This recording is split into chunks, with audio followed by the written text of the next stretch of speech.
नमस्कार, मी दिव्या. तरुण भारत संवादच्या आजच्या बातमीपत्रात आपलं स्वागत. सगळ्यात आधी एक नजर टाकूयात आजच्या टॉप 3 हेडलाईन्सवर. कोल्हापूरकरांसाठी एक महत्त्वाची बातमी. कोल्हापूरच्या मटणावर आता तुकाराम मुंढेंची नजर. शेतीपंपाजवळ दिसली मगर, सरूड परिसरात खळबळ. खासदार संजय दिना पाटील यांच्या वक्तव्याविरोधात मुरगुडमध्ये निषेध. मुरगुड पोलीस ठाण्यात निवेदन सादर. आता पाहूयात ठळक घडामोडींचा सविस्तर आढावा. बातमीपत्राच्या सुरुवातीला बातमी आहे शिवराज्याभिषेक सोहळ्याची. नागपुरात छत्रपती शिवाजी महाराजांच्या शिवराज्याभिषेक सोहळ्यानिमित्त उत्साहाचं वातावरण पाहायला मिळालं. शहरात विविध ठिकाणी मिरवणुका, सांस्कृतिक कार्यक्रम, शिववंदना आणि पारंपरिक उपक्रमाचं आयोजन करण्यात आलं. शिवभक्तांनी मोठ्या संख्येने उपस्थित राहून छत्रपती शिवाजी महाराजांना अभिवादन केलं. पारंपरिक वेशभूषा, ढोल ताशांचा गजर आणि भगव्या पताकांनी परिसर दुमदुमून गेला होता.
कोल्हापूरकरांसाठी एक महत्त्वाची बातमी. कोल्हापूर आणि मटण यांचं नातं हे तांबडा पांढरा रस्त्यासारखं घट्ट मानलं जातं. आठवड्यातील बुधवार, शुक्रवार आणि रविवार हे दिवस उजाडले की अनेक घरांमध्ये आज मटण की चिकन हा प्रश्न हमखास विचारला जातो. मात्र आता कोल्हापूरकरांच्या या आवडत्या मटणावर राज्याचे अन्न व औषध प्रशासन आयुक्त तुकाराम मुंढे यांची नजर पडली आहे. मटण, मासे आणि चिकन विक्री करणाऱ्या दुकानांमध्ये स्वच्छतेचे नियम काटेकोरपणे पाळण्याचे निर्देश प्रशासनाकडून देण्यात आले. मटणाची कापणी, साठवणूक, पॅकिंग, विक्री केंद्रातील स्वच्छता तसेच कर्मचाऱ्यांच्या स्वच्छतेवरही अन्न व औषध प्रशासनाचे बारकाईने लक्ष असणार आहे. सरूड परिसरातील वारणा नदीपात्रात मगरीचा वावर आढळून आल्याने परिसरात शेतकऱ्यांमध्ये भीतीचं वातावरण निर्माण झालंय. या नदीपात्रात वारंवार मगरी दिसून येत असल्याने नागरिकांनी तसेच शेतकऱ्यांनी सतर्क राहण्याची गरज व्यक्त होतीये. शेतकरी मनीष तडवळेकर यांच्या शेती वीज पंपाजवळ ही मगर आढळून आली. शेतकरी नदीकाठावर गेल्याची चाहूल लागताच मगर नदीच्या पलीकडील सागा गावातील जाकवेलच्या दिशेने गेली. त्यानंतर ती नदीपात्राबाहेरील मोकळ्या जागेत विसवल्याचं नागरिकांनी पाहिलं. संबंधित वन विभागाने या प्रकाराची दखल घेऊन योग्य ती उपाययोजना करावी अशी मागणी स्थानिकांकडून होतीये. कागल हातकणंगले पंचतारांकित औद्योगिक वसाहतीमधून जाणाऱ्या HP गॅसच्या मुख्य पाईपलाईनला अचानक गळती लागल्याने भीषण आग लागल्याची घटना घडली. आगीचे प्रचंड लोट आणि धुराचे साम्राज्य पसरल्याने MIDC परिसरातील कामगार व नागरिकांमध्ये भीतीचं वातावरण निर्माण झालं होतं. मात्र सुदैवाने या घटनेत कोणतीही प्रकारची जीवितहानी झाली नाही. घटनेची माहिती मिळताच औद्योगिक वसाहतील सुरक्षा रक्षक आणि अग्निशमन दलाचे जवान तातडीने घटनास्थळी दाखल झाले.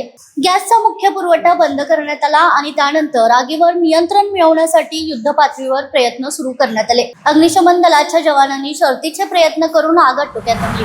लोकशाहीचा चौथा स्तंभ मानल्या जाणाऱ्या पत्रकारांविषयी अवमानकारक वक्तव्य केल्याच्या निषेधात मुरगुड शहर पत्रकार संघाच्या वतीने खासदार संजय दिना पाटील यांच्या विरोधात तीव्र निषेध व्यक्त करण्यात आला. तसेच त्यांच्यावर योग्य ती कायदेशीर कारवाई करण्यात यावी या मागणीचे निवेदन मुरगुड पोलीस ठाण्याच्या सहाय्यक पोलीस निरीक्षक क्रांती पाटील यांना देण्यात आलं. यावेळी पत्रकार संघाचे अध्यक्ष महादेव कानकेकर यांनी बोलताना पत्रकारिता ही लोकशाहीचा चौथा स्तंभ आहे. समाजातील घडामोडी जनतेसमोर मांडण्याचं महत्त्वाचं कार्य पत्रकार करत असतात. अशा पत्रकारांना अवमान करणारी वक्तव्याचे कोणत्याही परिस्थितीत खपवून घेतलं जाणार नाही असं ठाम मत व्यक्त केलंय. पाहूयात त्यांच्या प्रतिक्रिया.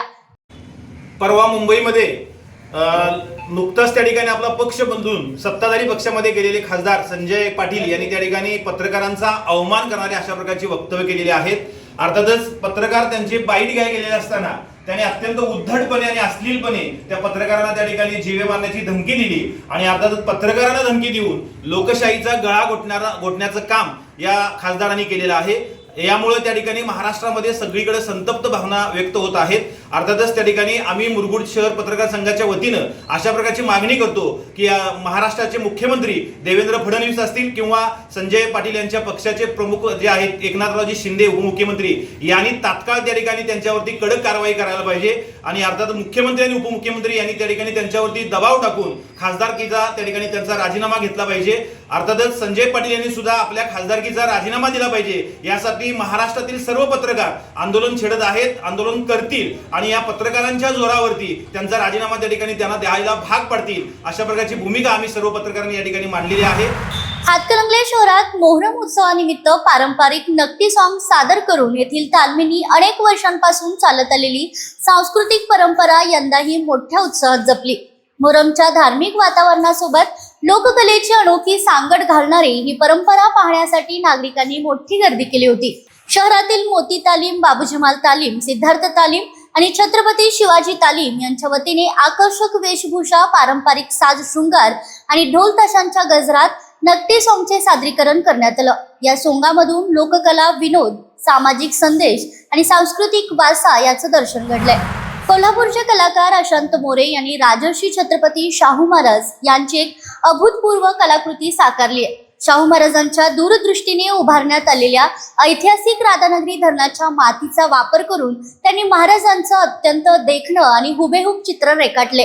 धरण निर्मितीसाठी ज्या मातीने मोलाचं योगदान दिलं त्या मातीतून आपल्या लोकराजाची प्रतिमा साकारत या कोल्हापुरी कलाकाराने शाहू महाराजांना एक आगळं वेगळं अभिवादन केलंय. ही अनोखी कलाकृती सध्या सर्वत्र कौतुकाचा विषय ठरली आहे. तर या होत्या आजच्या दिवसभरातील काही महत्त्वाच्या घडामोडी. अशाच वेगवान आणि ताज्या अपडेटसाठी पाहत रहा तरुण भारत संवाद कोल्हापूर. चॅनलला सबस्क्राईब करा, बेल आयकॉन क्लिक करायला विसरू नका. पुन्हा भेटूया उद्याच्या बातमीपत्रात. तोपर्यंत नमस्कार.